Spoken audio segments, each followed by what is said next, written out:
Hello students, this is Swagat Kumar Kaur. Welcome to the history school. पिछले video में हमने देखा था गांधी इन अफ्रीका के बारे में। वहां जो अफ्रीका में गांधी जब गए उनके साथ क्या क्या हुआ, क्या क्या प्रॉब्लम उन्होंने फेस किया। फिर उनका वो जो फेयरवेल पार्टी चल रहा था, फेयरवेल पार्टी में उनको पता चला एक बिल के बारे में, जिसके बारे में मैं लास्ट वीडियो में बोला था। उसका नाम है डिसफ्रेंचाइज बिल।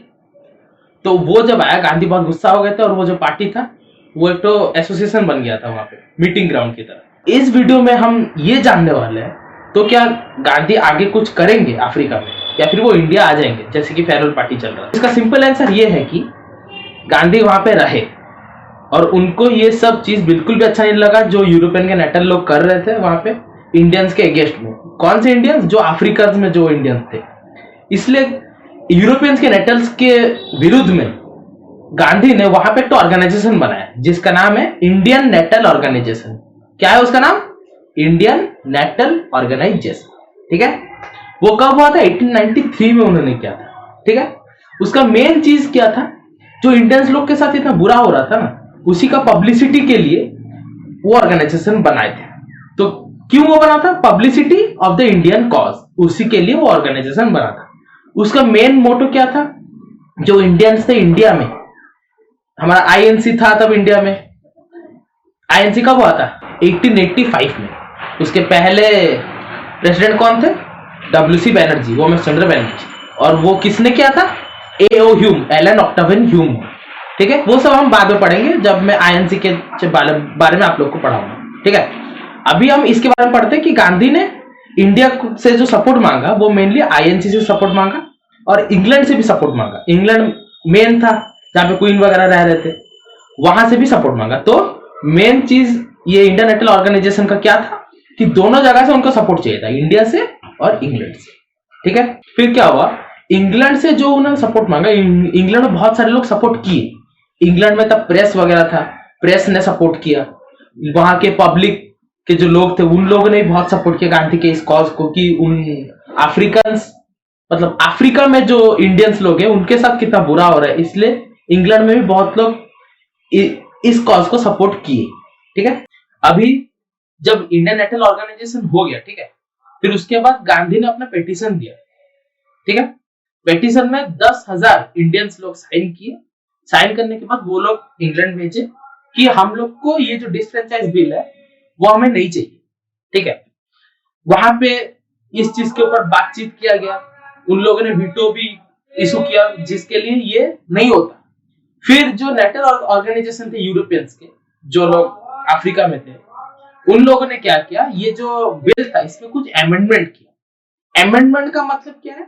कुछ चेंजेस किया इसमें, बस थोड़ा सा चेंजेस था उसमें। चेंजेस ये था कि यहाँ पे जो कुछ भी, ये सब कुछ नहीं होगा, बट जो लोग गवर्नर जनरल के जो एक्सेप्शन होंगे उन लोगों को हम लोग दे सकते हैं चांस।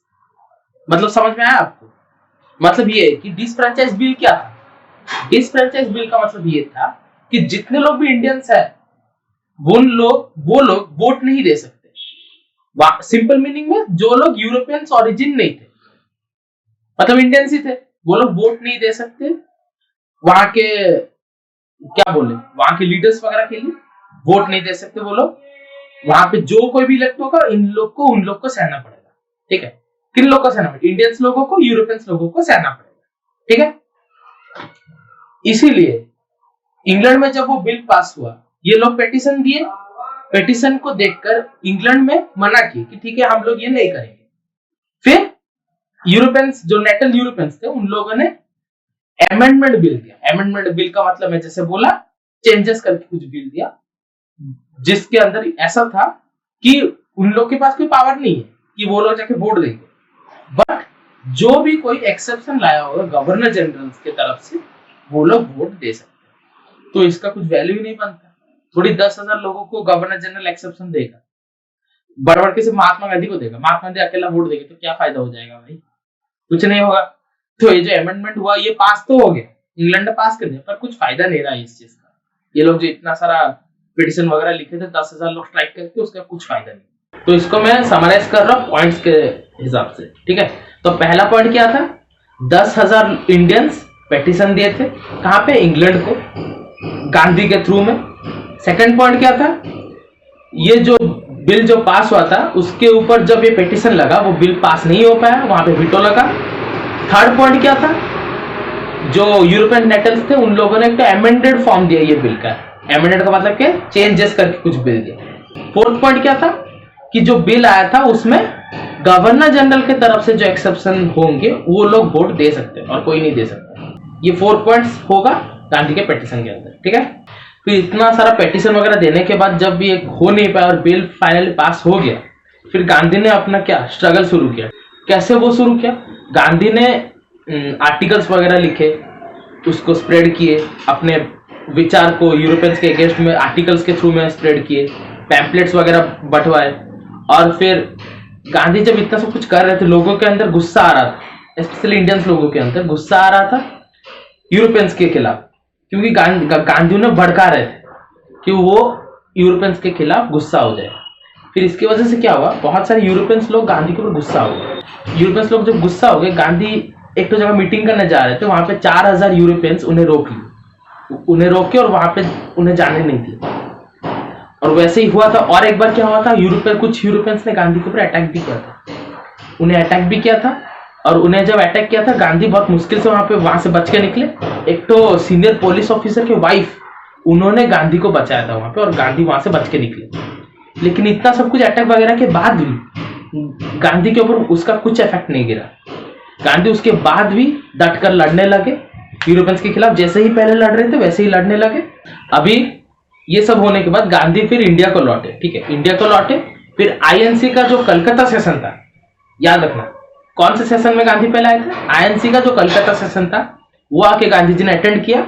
वो जब उन्होंने अटेंड किया, वहां पे उन्होंने एड्रेस किया प्रॉब्लम जो लोग इंडियंस फेस कर रहे थे अफ्रीका में। नेटल यूरोपियंस लोग जो इन लोग के साथ खराब कर रहे थे उसके बारे में भी एड्रेस किया, और आईएनसी के मेंबर्स से हेल्प मांगा। कौन, गांधी जी ने। फिर इतना सब कुछ होने के बाद, सब मीटिंग वगैरह हुआ, फिर गांधी जी लौट गए अफ्रीका। कब लौटे, 1902 में। अभी जब वो अफ्रीका लौटे, फिर वो और इंडिया को वापस नहीं आए। 12 साल तक उन्होंने अफ्रीका में प्रोटेस्ट किया यूरोपियंस के अगेंस्ट में। गांधी जी तो फिर कब गए साउथ अफ्रीका, 1902 में। और 1903 में उनका एक तो वीकली शुरू किए जिसका नाम है इंडियन ओपिनियन। क्या है उसका नाम, इंडियन ओपिनियन। ये बहुत इंपॉर्टेंट है, क्वेश्चन में पूछेंगे कौन सा वीकली गांधी जी ने साउथ अफ्रीका में शुरू किया था, उसका नाम है इंडियन ओपिनियन, ठीक है।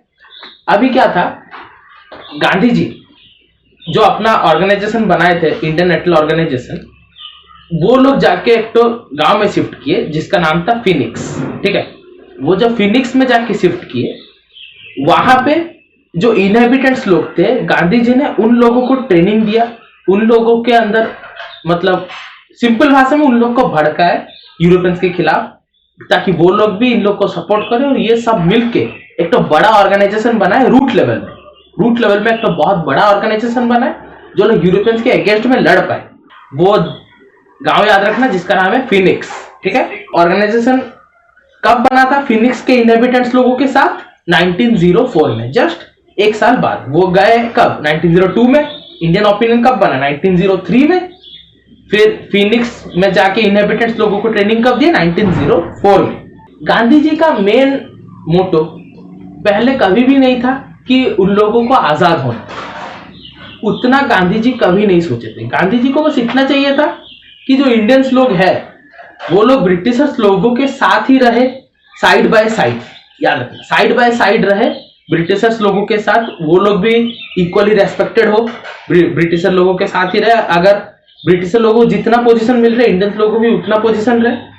पर वो लोग आजादी नहीं चाहते थे। वो लोग बोलते थे कि ब्रिटिश हमारे ऊपर राज करे, पर हम उन्हीं के तरह ही इक्वली रेस्पेक्टेड रहे, और हम लोगों को इतना मतलब क्रूएल्टी के साथ हम लोग को मतलब ट्रीटमेंट ना हो। क्योंकि वो टाइम में गांधी जी ब्रिटिशर लोगों को बहुत सपोर्ट करते थे और उनको ब्रिटिशर्स लोग बहुत पसंद थे। उन लोग का थिंकिंग, उन लोग का आइडियोलॉजी उनको बहुत पसंद था गांधी जी को, इसलिए वो उन लोगों से आजादी नहीं चाहते थे। गांधी जी को ये लगता था कि अगर ब्रिटिशर्स लोग रहेंगे तो वो हम लोग के लिए अच्छा है, इंडियंस लोगों को वो लोग प्रोग्रेस ला सकते हैं, इंडियंस लोगों के अंदर प्रोग्रेस ला सकते हैं।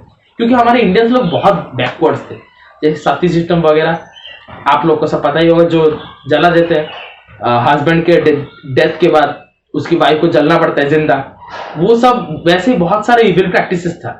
तो ये सब चीज को इंग्लिश के लोग, ब्रिटिशर्स, इन लोगों के खिलाफ वो लोग एक्शन लेते थे, ये सब चीज को उन्होंने बंद किया। इंडिया में कौन बंद किया था सती सिस्टम को? कौन? उनका नाम क्या था? सर विलियम बेंटिक, याद रखना। कौन? सर विलियम बेंटिक, उन्होंने बंद किया था इंडिया में। ये हम बातें पढ़ेंगे जब मैं इंडिया के बारे में आप लोग को पढ़ाऊंगा, इंडिया में क्या क्या हुआ था। अभी अफ्रीका में ही रहते हैं, ठीक है। तो गांधी जी को इसलिए ब्रिटिशर्स लोग बहुत पसंद थे, उन लोग के ये पॉलिसीज के वजह से। अभी ये सब कुछ हुआ ही था, ये लोग प्रोटेस्ट भी कर रहे थे कि एक तो और बॉम्ब गिरा, मतलब सेकंड बॉम्ब गिरा यूरोपियंस के तरफ से। बॉम्ब इन द सेंस, वो जो पहला जो था डिसफ्रेंचाइज बिल, उसमें क्या था आप लोगों ने समझ लिया, उसके खिलाफ ये लोग प्रोटेस्ट कर रहे थे। इन लोगों ने और एक तो बिल लाया, वो बिल का नाम क्या है? Asiatic registration bill. ये नाम याद रखना, एशियाटिक रजिस्ट्रेशन बिल। ये कब आया था? 1906 में। एशियाटिक रजिस्ट्रेशन बिल क्या था? उसमें यह था कि जो लोग भी यूरोपियंस ओरिजिन नहीं है, ये चीज हर जगह यूज हो रहा है। क्या? यूरोपियंस ओरिजिन, जो लोग नहीं थे। डिसफ्रेंचाइज बिल में भी यूज था, जो लोग यूरोपियंस ओरिजिन नहीं थे। इसमें भी यूज हो रहा था, जो लोग यूरोपियंस ओरिजिन नहीं है। ये बार बार ये लोग इंडियंस बोलेंगे तो कुछ प्रॉब्लम पता चलेगा इन लोग का तरफ से, इसीलिए ये लोग बोल रहे थे जो लोग यूरोपियंस ओरिजिन नहीं है उन लोग के लिए। वो लोग बोले इसमें कोई भी जा सकता है, सिर्फ इंडियंस ही क्यों? पर ये मेनली इंडियंस लोगों को ही टारगेट कर रहे थे। तो जो लोग भी यूरोपियंस ओरिजिन नहीं है, उन लोगों को अपना सर्टिफिकेट्स वगैरह देकर ओरिजिनल, इन लोगों को रजिस्ट्रेशन कराना पड़ेगा। अगर वो लोग नहीं करेंगे तो उन लोग को पनिशमेंट मिलेगा, उन लोग को ये डिक्लेयर किया जाएगा कि ये लोग यहाँ के वासी नहीं है।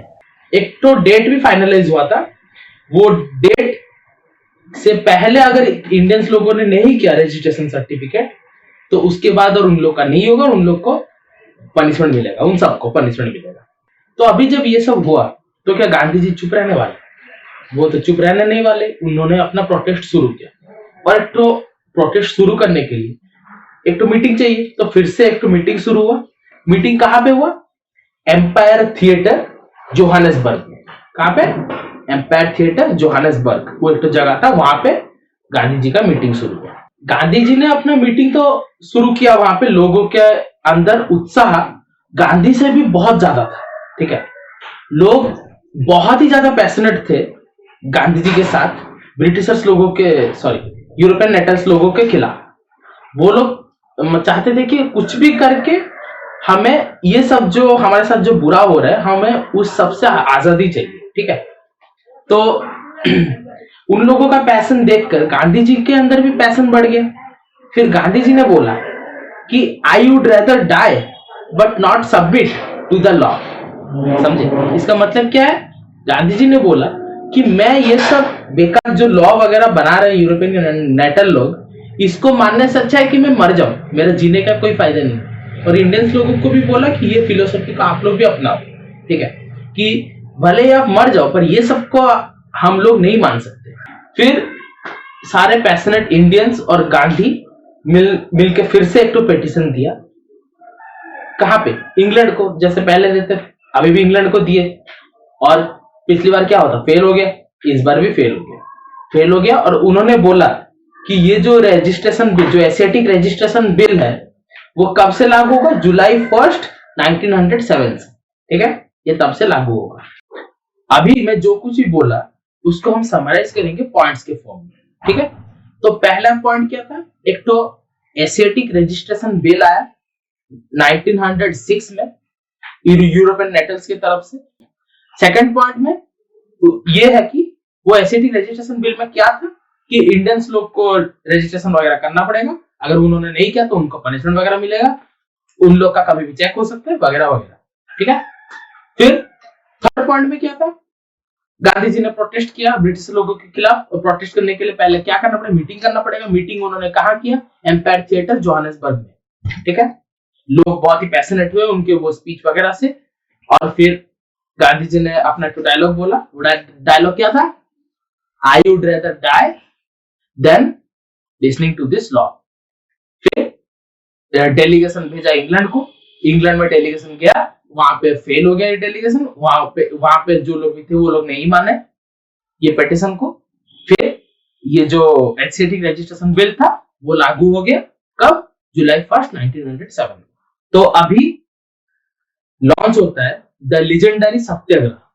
सत्याग्रह तो हम सबको पता ही होगा, उसके बारे में हम कितना कुछ सुने हैं। इंडिया के बारे में भी जब हम पढ़ेंगे इंडिया का फ्रीडम स्ट्रगल, तब भी सत्याग्रह ही हमेशा यूज होता है। तो गांधी ने जो सत्याग्रह यूज किया था वो पहले अफ्रीका में यूज किया। सत्याग्रह का मेनली डेफिनेशन क्या है? द ट्रूथ फोर्स, मतलब सच को लेकर जो ताकत होता है उसे ही हम बोलते हैं सत्याग्रह। गांधी जी का दो मेन प्रिंसिपल था, ट्रूथ और सेकंड नॉन वायलेंस। ये दो चीज को गांधी मिलाकर अपना कैंपेन वगैरह करते थे ब्रिटिशर्स लोगों के खिलाफ, उन लोग के खिलाफ प्रोटेस्ट करते थे। और ये दोनों चीज अगर आपके पास होगा तो कोई आपके खिलाफ भी बहुत कुछ कर नहीं पाएगा। अगर हम वायलेंस करेंगे, मारपीट करेंगे, तोड़ देंगे, तो वो लोग हमें जेल में घुसा देंगे, हम लोग को भी पीटेंगे, फांसी में लटका देंगे। पर अगर हम चुपचाप बैठे रहेंगे उन लोग के खिलाफ, कुछ कर पाएंगे क्या? तो ये उनका मेन प्रिंसिपल था और ट्रूथ भी था, ठीक है, कि हम सच्चाई को लेकर लड़ेंगे, हम सच्चाई के लिए लड़ेंगे, हम सच के लिए लड़ेंगे, ठीक है। ये सत्याग्रह अफ्रीका से शुरू हुआ। ये जो पहले जो स्टेप था सत्याग्रह का, पहला स्टेप क्या हो सकता है आप लोग के हिसाब से? अभी क्या चल रहा था? रजिस्ट्रेशन करने के लिए बोल रहे थे। रजिस्ट्रेशन कहाँ पे होता है? रजिस्ट्रार के पास होता है, रजिस्ट्रेशन ऑफिस में। तो इन लोग का पहला स्टेप था कि हम रजिस्ट्रेशन जो ऑफिस है उनको बॉयकॉट कर दें। पहला चीज था बॉयकॉट, रजिस्ट्रेशन ऑफिस को बॉयकॉट कर दो, हम कोई नहीं जाएगा वहां, ठीक है। ये जो लागू हुआ था कब हुआ था? जुलाई 1 1907 से लागू हुआ था नवंबर 30 तक, नवंबर 30 1907 तक, मतलब कितना? 4 महीनों तक सिर्फ 519 लोग, 519 इंडियंस लोगों ने ही रजिस्ट्रेशन किया था। मतलब आप सोचिए कितना मैं बोला था, 2 लाख इंडियंस थे, 2 लाख इंडियंस में से सिर्फ 519 लोगों ने रजिस्ट्रेशन किया था और बाकी के सब कोई रजिस्ट्रेशन नहीं कर रहे हैं, सब बॉयकॉट करके बैठे। ब्रिटिशर्स लोग सोच रहे हम लोग तो बोले थे इतना डेट के पहले अगर नहीं करो तो पनिशमेंट मिलेगा, ये लोग तो साला कोई हमसे डर भी नहीं रहा है, हम करेंगे क्या? अब क्या 2 लाख में से 519 के हैं, तो क्या अभी इतने सारे लोग जो बचे इन सबको लेके जेल में घुसा देंगे? फिर जगह ही कहाँ बचेगा भाई। इसलिए जब इतने सारे लोग जो बॉयकॉट कर दिए तो कोई गया ही नहीं, सिर्फ 519 लोग ही किए थे। कुछ लोग होते हैं ना कि हम लोग को इससे क्या मतलब पड़ता है, रजिस्ट्रेशन कर लेते हैं, गांधी को बोलने दो, हम लोग का क्या जा रहा है। वैसे ही कुछ लोग थे 519 लोग, वो लोगों ने जाके रजिस्ट्रेशन किया और कोई भी नहीं गया था। जितना इंडियन नेशनल ऑर्गेनाइजेशन का बात इतना उन लोगों के अंदर पैशनेट ले आया, लोगों को पैशनेट बनाया कि कोई भी नहीं गया रजिस्ट्रेशन के लिए। 519 को छोड़ दीजिए, और कोई भी नहीं गया रजिस्ट्रेशन के लिए। ब्रिटिशर लोग का दिमाग खराब हो गया, भाई ये लोग आ क्यों नहीं रहे रजिस्ट्रेशन के लिए? हम लोग से डरना खत्म हो गया क्या? क्योंकि अगर नहीं डरेंगे तो बहुत बड़ा प्रॉब्लम हो जाएगा नेटल के लिए, यूरोपियन नेटल के लिए। फिर उसके बाद इन लोगों ने रिसर्च किया कि क्या हो रहा है, ये लोग रजिस्ट्रेशन क्यों नहीं कर रहे। इंडियन नेशनल ऑर्गेनाइजेशन के बारे में पता चला। नेशनल ऑर्गेनाइजेशन को लीड कौन कर रहा था? गांधी जी। इन लोगों ने फिर सोचा ये जो है यही है मुंडी, इंडियन नेशनल ऑर्गेनाइजेशन है, इसी को ही उठवा लो। यही जो गांधी है यही इन लोग का लीडर है। अगर लीडर को ही उठवा लेंगे तो बाकी लोग क्या करेंगे? आएंगे जबरदस्ती रजिस्ट्रेशन के लिए और इसको हम लोग पीट पुट के समझा देंगे कि तू भी रजिस्ट्रेशन कर, ठीक है। फिर गांधी को इम्प्रिजनमेंट हो गया, 2 महीना वो रहे इम्प्रिजनमेंट में। गांधी जी जब 2 महीना थे, उनसे मिलने के लिए आए जनरल स्मट्स। नाम याद रखना, ये बहुत इंपॉर्टेंट नाम है, आगे बहुत काम आने वाला है। जनरल स्मट्स है। जनरल स्मट्स जो थे वो मेनली इस चीज को लीड कर रहे थे। क्या ये जो रजिस्ट्रेशन वगैरह था इसको जनरल स्मट्स लीड कर रहे थे। उन्होंने गांधी को आके समझाया कि आप ऐसे मत कीजिए, लोगों को बोलिए आके रजिस्ट्रेशन करें, हम भी आपको बेकार में अरेस्ट करके रखे, हमको भी अच्छा नहीं लग रहा है, आप भी जाइए लोगों को समझाइए कि आके वो लोग रजिस्ट्रेशन करें। गांधी बोले हम नहीं करेंगे रजिस्ट्रेशन, आपको जो करना है करो। फिर जनरल स्मट्स ने बोला ये रजिस्ट्रेशन बस नाम के लिए दिखावा है, हम लोग को बस ये देखना है कि जो लोग आ रहे हैं वो लोग सही है कि नहीं, उन लोग का सर्टिफिकेट वगैरह चेक करना है हमारे खुद के इंटरनल सिक्योरिटी के लिए। इसलिए अगर इंडियंस लोग वॉलंटरीली रजिस्ट्रेशन करेंगे तो ये हम बाद में फिर रिपील कर देंगे फिर कुछ रजिस्ट्रेशन का कुछ वैल्यू नहीं रहेगा, उन लोग को उनका सर्टिफिकेट लौटा देंगे। ये बस अभी के लिए इंटरनल सिक्योरिटी के लिए हम ये देखना चाहते हैं कौन लोग अंदर है और फिर बाहर लोगों को आने से रोके, ताकि ऐसा वैसा कोई भी ना घुस पाए। गांधी ने पूरे अच्छे से बातों को समझा कि हाँ ये जो बोल रहे हैं ये भी सही बोल रहे हैं।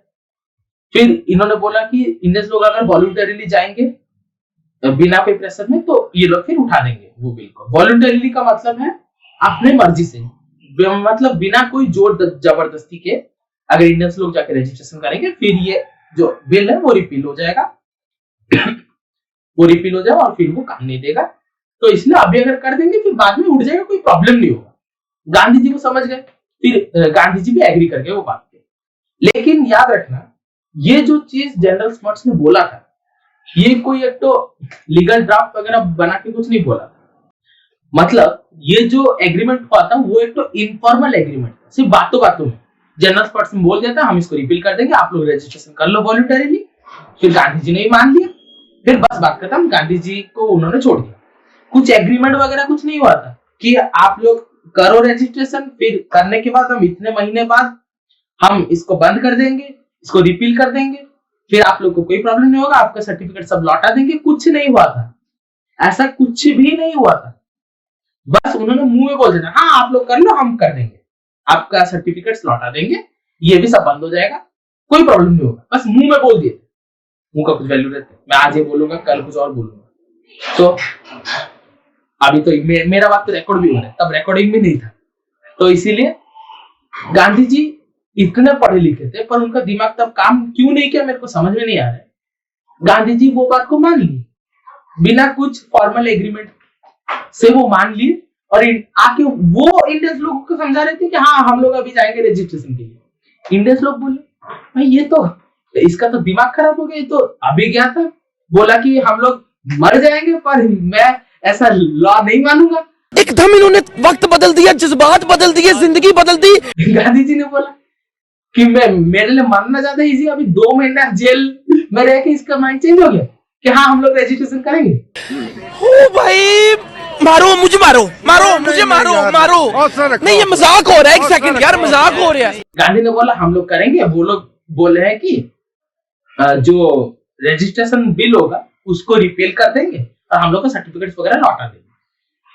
गांधी जी इतने पढ़े लिखे थे, लॉयर थे, उनका दिमाग काम नहीं किया, पर जो नॉर्मल लोग थे इंटरनेशनल ऑर्गेनाइजेशन उन लोग का दिमाग उनसे ज्यादा काम किया। वो लोग बोले कि अगर वो बात से मुकर गए तो हम क्या करेंगे।